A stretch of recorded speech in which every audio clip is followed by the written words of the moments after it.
Buenas tardes. Agradezco la invitación de la doctora Liz Wong y a todo el equipo de apoyo. En esta oportunidad voy a tratar un tema tan importante vinculado a la empresa y los derechos humanos, mecanismos de reparación. Los mecanismos de reparación se refieren necesariamente a un conjunto de acciones, políticas y procedimientos que buscan remediar o compensar o restaurar a las víctimas de violaciones a los derechos humanos o daños ambientales. Son esenciales para poder garantizar la justicia, la rendición de cuentas y sobre todo el restablecimiento de la dignidad de las víctimas. Ese es un punto muy importante, ¿no? Buscar, en este caso, el restablecer lo que vendría a ser la dignidad de las víctimas. Las violaciones a los derechos humanos y los daños medioambientales ocurren en diversos contextos, ¿no? Desde los denominados conflictos armados hasta las operaciones empresariales. Los mecanismos de reparación buscan abordar estas consecuencias, ya sean de forma directa o indirecta, referido a estas acciones, considerando tanto daños materiales como inmateriales.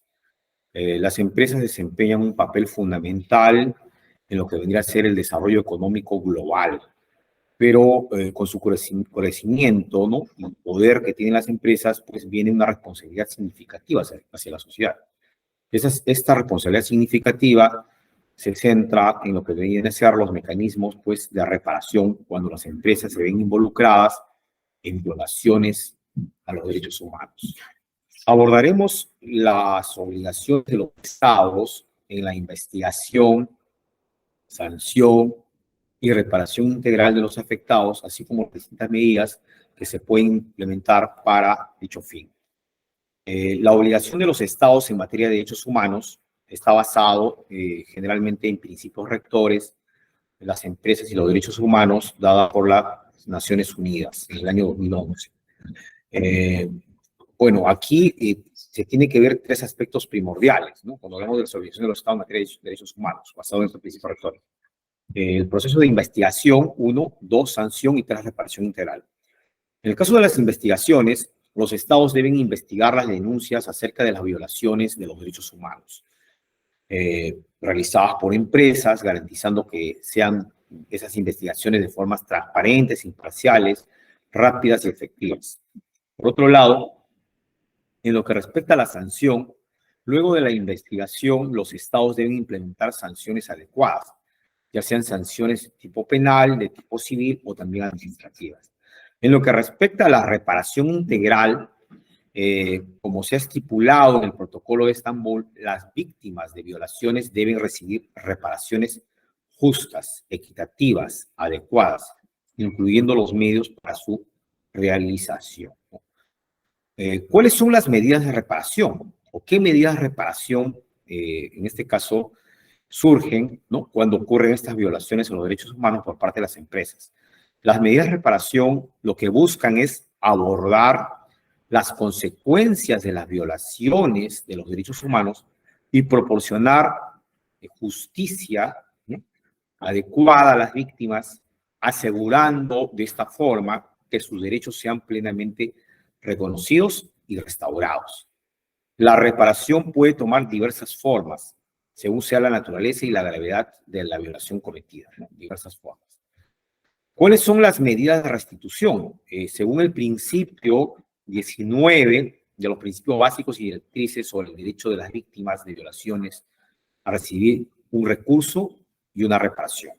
Esas medidas buscan devolver a las víctimas o a la víctima una situación original anterior a la violación a su derecho humano. La restitución, pues, tiene que ver con un objetivo fundamental devolver a la víctima a su situación anterior, es decir, vuelvo a repetir, no al estado en que se encontraría si no hubiera ocurrido esta violación de derechos humanos. Estas medidas pueden incluir aspectos importantes porque el objetivo de las medidas de restitución, según los principios rectores que hemos mencionado, es remediar cualquier violación de los derechos humanos causada, ¿no? O ya sea causada o contribuida por las actividades empresariales, restaurando en este caso a las víctimas a la situación en la que se encontraban antes de la ocurrencia de la violación. Entonces tenemos Primero, el restablecimiento de derechos. ¿En qué consiste el restablecimiento de derechos? Si las actividades empresariales en este aspecto, ¿no?, han llevado a la violación de derechos, la restitución implica, pues, garantizar de modo efectivo que esos derechos sean nuevamente reconocidos, pero no solamente reconocidos, sino también protegidos, ¿no? Protegidos y también restituidos, ¿no? Restituidos al conjunto, al plexo de derechos que tienen en este caso las personas, ¿no?, que han sido afectadas por la violación de sus derechos. Esto podría incluir el respeto a los derechos laborales, ¿no?, derecho de propiedad o el derecho a la vida o integridad personal. En el caso de la recuperación de tierras y territorios, es otro aspecto también de reparación, en el contexto donde las empresas, especialmente aquellas que se encuentren involucradas en industrias de tipo extractivo o proyectos de infraestructura, la restitución puede significar, pues, la devolución de tierras o territorios cuando estos fueron ocupados o explotados sin el debido consentimiento de las comunidades afectadas, ¿no? Sobre este aspecto, incluso no solamente a nivel de las reparaciones que estamos mencionando en función a los principios, los estados se han preocupado, ¿no? Y en este caso hay casos emblemáticos que luego lo vamos a mencionar, pero también hay casos donde, en el caso de los tribunales constitucionales, se han preocupado por restaurar o reparar ese tipo de daños, ¿no?, acerca de la devolución de las tierras o los territorios de las víctimas, generándose algunos nuevos derechos al margen de que la Constitución solamente mencionaba algunos derechos nominados, los denominados derechos innominados, ¿no?, acerca de la consulta a los pueblos, por ejemplo, para que puedan ellos ceder sus tierras para realizar determinadas explotaciones en su hábitat y esos que no sean afectados, ¿no?, especialmente, ¿no? No solamente en el caso peruano, sino también en el caso dentro de Latinoamérica, por ejemplo, la Corte Constitucional, en este caso, o el Tribunal Constitucional o la Corte Constitucional colombiana también se ha referido a este aspecto. Por otro lado, tenemos otro punto muy importante o relevante respecto a la reintegración en el lugar de trabajo, ¿no? La reintegración en el lugar de trabajo en casos donde los trabajadores, pues, hayan sido despedidos, hayan sido marginados debido a actividades sindicales o denuncias o cualquier otra actividad protegida por los derechos humanos, ¿no? La restitución podría implicar su reintegración al lugar de trabajo con las debidas garantías, no necesariamente. Luego, otro aspecto es el acceso y el cumplimiento a lo que vendrían a ser los denominados servicios básicos, ¿no? Si la operación empresarial resultó en la interrupción de servicios básicos como agua potable, ¿no?, electricidad, alcantarillado, ¿no?, el sistema de agua, la red de agua y desagüe ha sido afectada, o en la degradación de condiciones de vida digna, en este caso, de las víctimas, la restitución puede requerir la restauración de esos servicios o de la provisión de alternativas adecuadas hasta su solución, ¿no?, necesariamente. La rehabilitación de áreas afectadas, eso también es otro aspecto importante, no podemos dejar de mencionar. Las empresas que han degradado el medio ambiente o han afectado la biodiversidad, la responsabilidad de restaurar esas áreas a su estado original, en la medida de lo posible, también será necesario. Esto puede incluir incluso la limpieza de áreas contaminadas, la reforestación o la protección de los ecosistemas afectados, ¿no? Hay otro tema importante que se denomina las garantías de no interferencia, ¿no? Estas garantías de no interferencia, ¿en qué consiste? Consisten en casos donde las comunidades o individuos han sido desplazados o afectados por las operaciones empresariales, las empresas deben garantizar que una vez restituidos sus derechos y propiedades, no habría, pues, interferencia, ¿no?, o represalias a futuro, necesariamente. Entonces, para garantizar una efectiva restitución en este aspecto, resulta bastante esencial, pues, una consulta adecuada y significativa con las partes afectadas, ¿no? Hace un momento mencionaba, pues, la consulta, ¿no?, en este caso a los pueblos, ¿no?, para que sus hábitats o las áreas no puedan ser afectadas, efectivamente. Entonces, la víctima debe tener la posibilidad de expresar sus necesidades, sus preocupaciones y participar activamente en el proceso de determinar las medidas adecuadas luego de restitución. Si bien es cierto, los principios rectores de la ONU subrayan, pues, que si la restitución no es posible, las empresas deben buscar otras formas de reparación, como la compensación o las garantías de no repetición, ¿no? Sin embargo, la restitución se considera una medida preferente cuando o siempre y cuando sea viable, ¿no? Puede abordar, pues, efectivamente el daño causado, ¿no? ¿Cuáles son las medidas de compensación? ¿O qué medidas de compensación tenemos? Estas medidas de compensación, si bien es cierto, toda medida de compensación, si bien es cierto, cubren cualquier daño resultante por las posibles violaciones de los derechos humanos, desde lo que se denominan daños físicos, ¿no? O mentales, hasta la pérdida de oportunidades, de acuerdo a los principios básicos y rectores y directrices de las Naciones Unidas, ¿no? Las medidas de compensación tienen, pues, como objetivo indemnizar a las víctimas por las violaciones de los derechos humanos por cualquier daño que resulte cuantificable. Tanto puede ser ocasionado a través de un daño material o también como inmaterial, ¿no? Que haya resultado, vale la redundancia, de las actividades, ¿no? Ocasionadas, ¿no? Por las actividades que realizan las empresas. Luego tenemos daños materiales y pérdidas de ingresos, ¿no? Ese es otro aspecto importante porque las empresas en realidad tienen la responsabilidad de compensar a las víctimas por pérdidas directas, como bienes dañados o destruidos, ¿no? Si las actividades empresariales resultaron, pues, de una u otra forma en la pérdida del empleo o de oportunidades de negocio, la compensación deberá cubrir la pérdida de ingresos y potencialmente la pérdida de oportunidades futuras. Eso es lo que tiene que ver con los daños materiales y pérdidas de ingresos, ¿no? Por otro lado, hay otro aspecto importante que tiene que ver con los costos médicos. Si las violaciones de los derechos humanos incluyeron daños a la salud física o daño a la salud física de las víctimas, también puede ser daño ¿no? o mental o psicológico, la compensación pues debe cubrir todos esos gastos médicos asociados, además de los costos médicos inmediatos que pueden ser necesarios, ¿no? Para poder considerar un tratamiento a largo plazo como terapias adecuadas de rehabilitación. Por otro lado, tenemos lo que se considera como daño moral o inmaterial.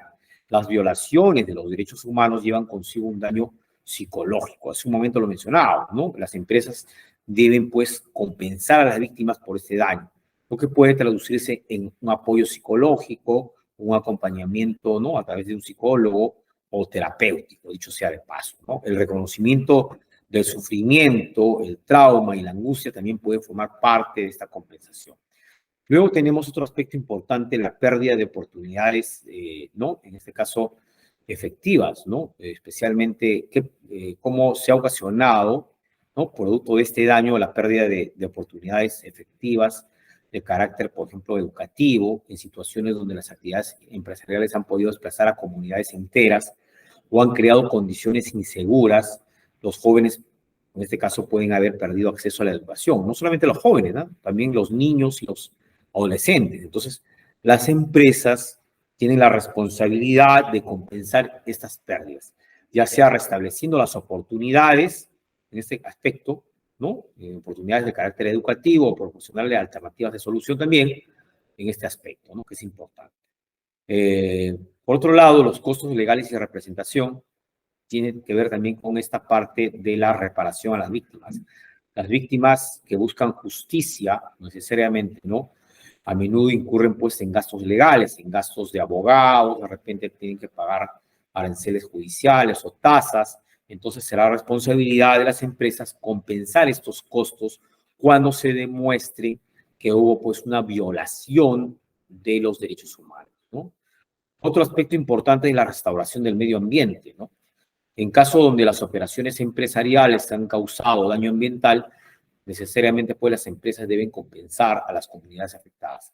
Eso puede tomar la forma de proyectos de restauración o la financiación de iniciativas comunitarias que puedan buscar, en este caso, ¿no? Buscar, lograr, abordar el daño ambiental, ¿no? Entonces, es fundamental que estas medidas de compensación sean proporcionales, ¿no? O equivalentes al daño sufrido y que se determinen en consulta con las víctimas.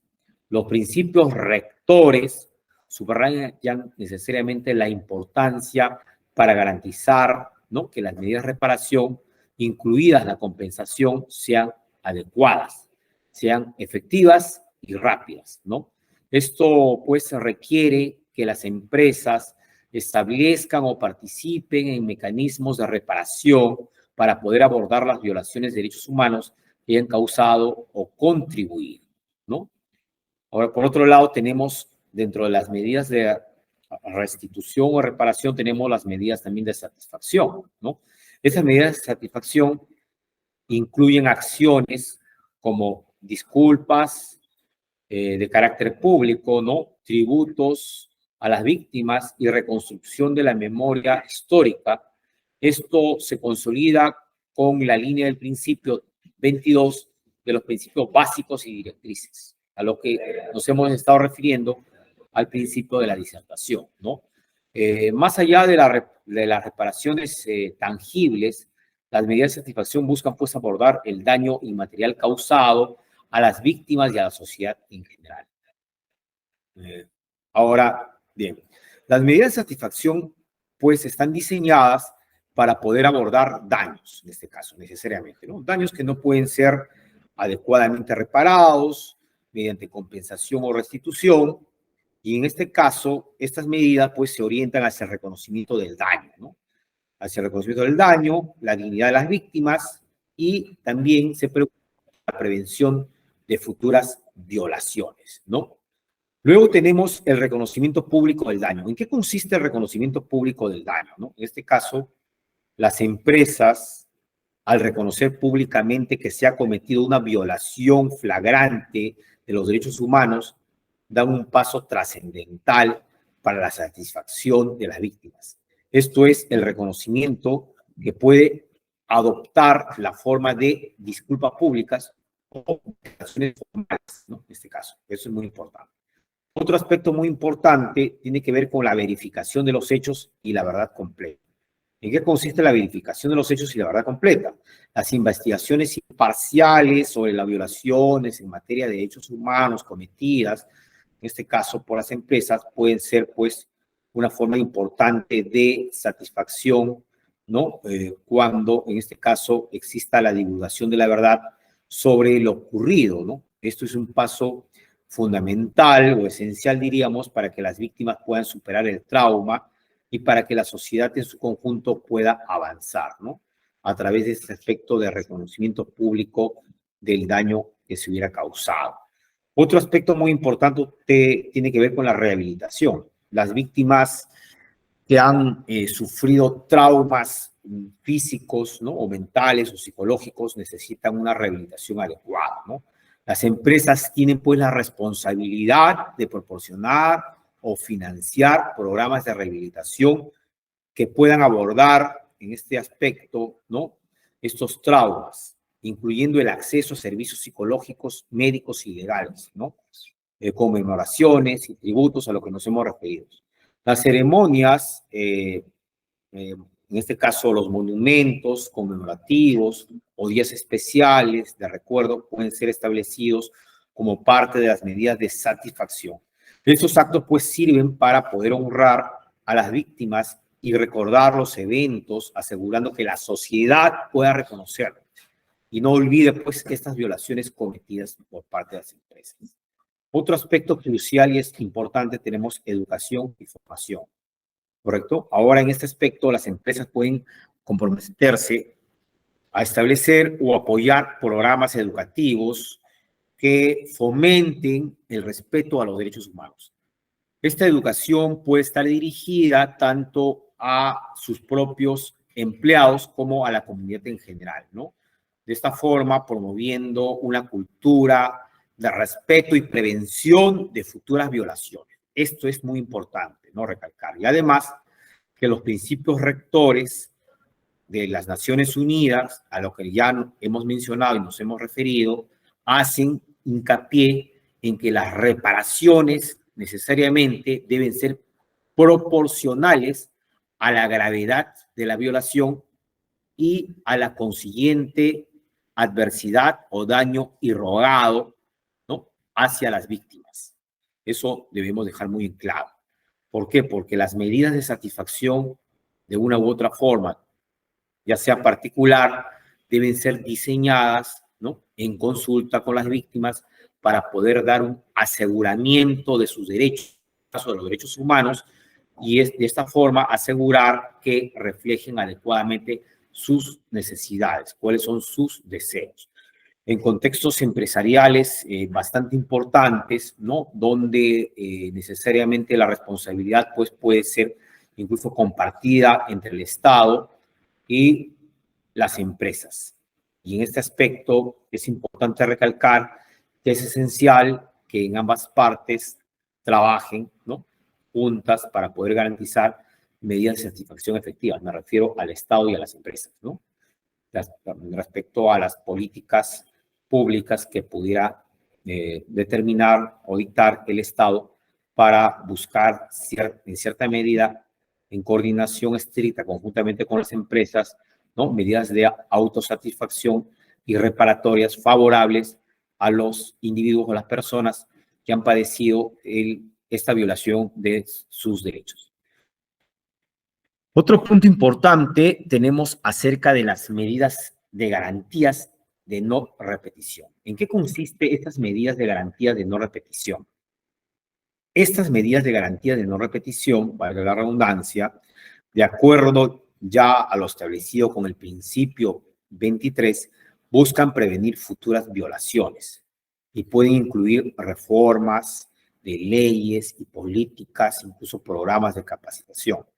Estas medidas pues buscan prevenir futuras violaciones de derechos humanos y pueden abordar tanto las causas inmediatas como las causas estructurales que se encuentran subyacentes a las violaciones de los derechos humanos. Las medidas de garantías en sí de no repetición se diseñan para poder prevenir, ¿no? En este caso, la recurrencia o la consecución constante de violaciones de derechos humanos. En este aspecto, para las empresas, esto implica pues cambios profundos, cambios a nivel estructural, cambio a nivel de política empresarial y prácticas empresariales que puedan asegurar el respeto y la protección de los derechos humanos en el futuro, ¿no? Luego tenemos otro aspecto importante, la revisión de políticas y prácticas internas.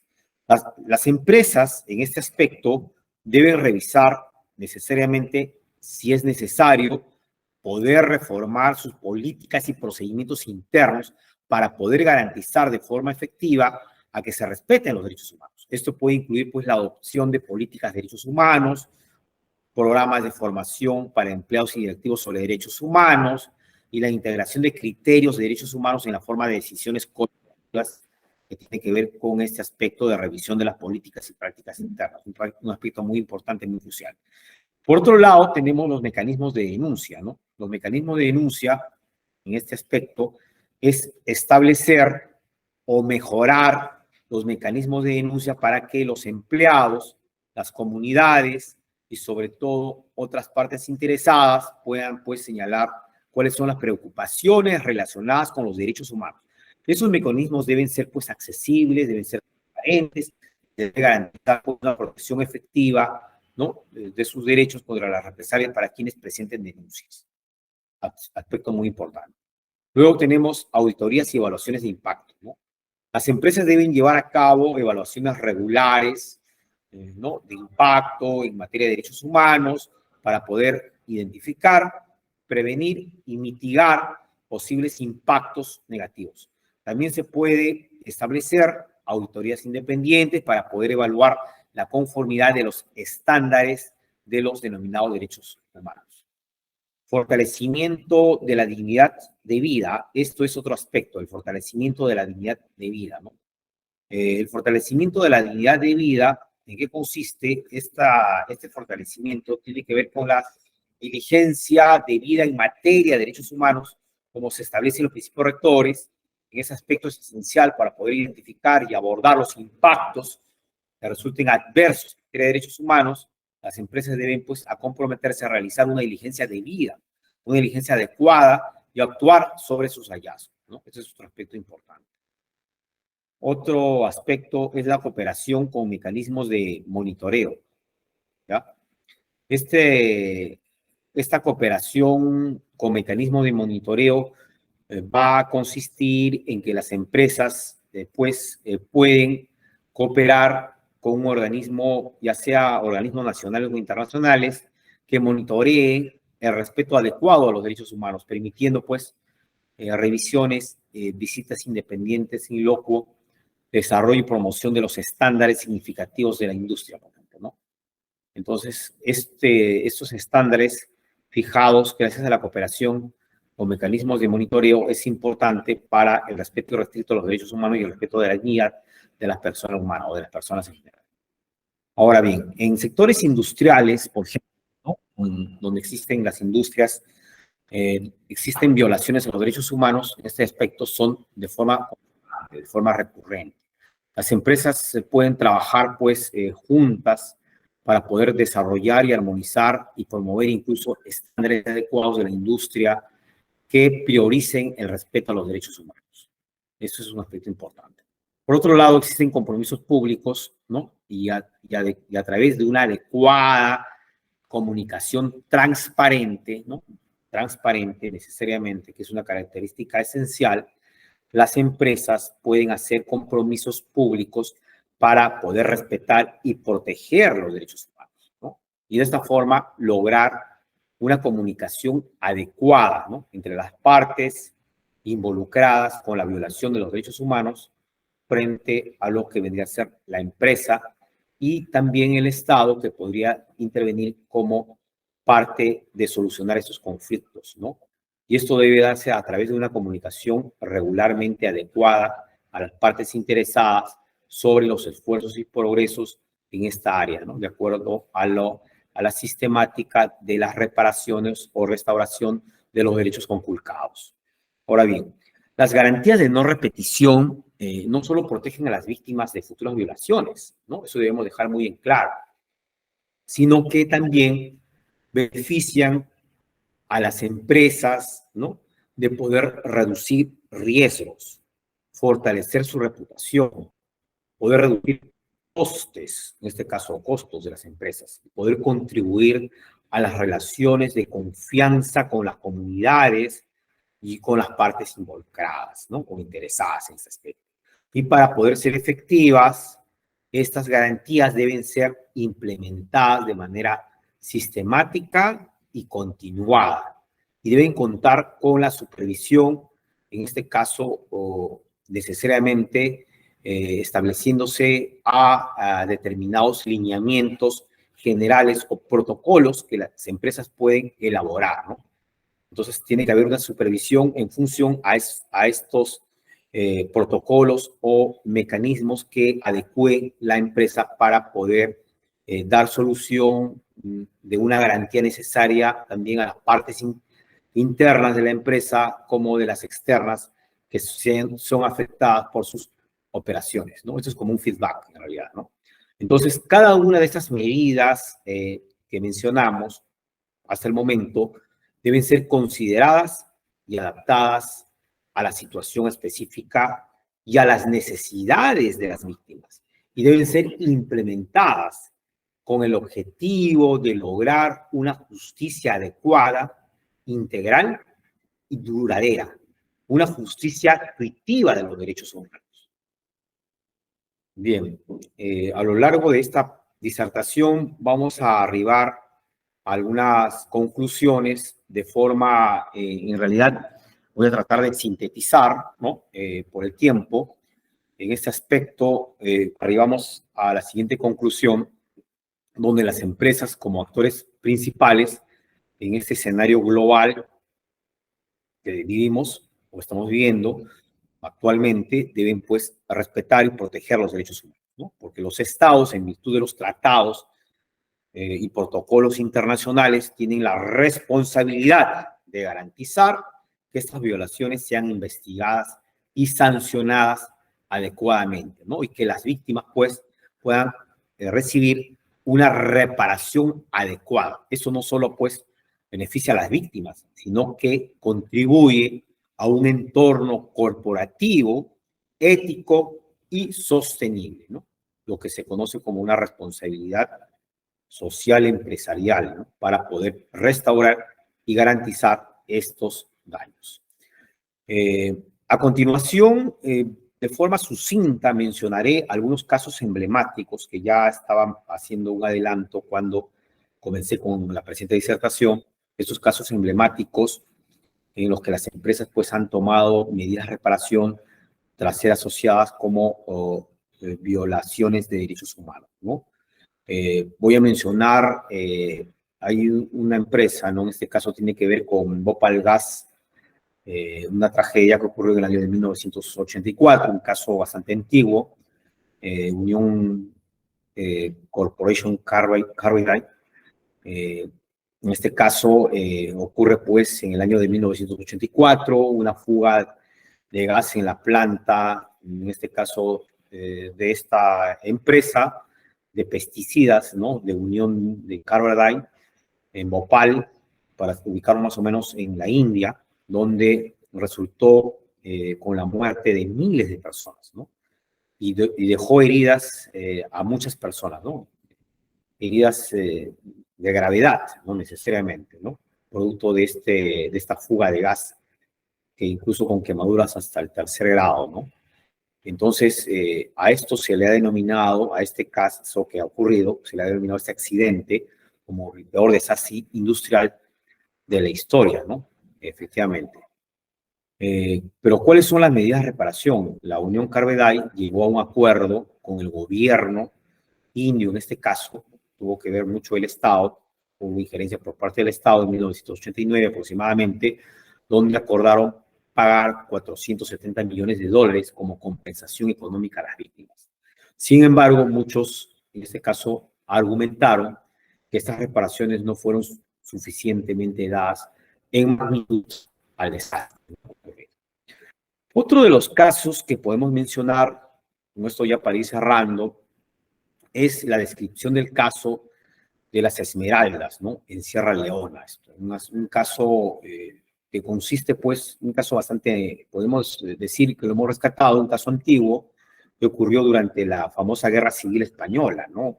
La Guerra Civil en Sierra Leona, numerosos grupos de rebeldes, pues, financiaron algunas operaciones a través del tráfico de diamantes, ¿no?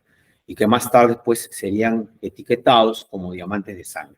Muchas empresas internacionales estuvieron directamente involucradas en la compra de esos diamantes.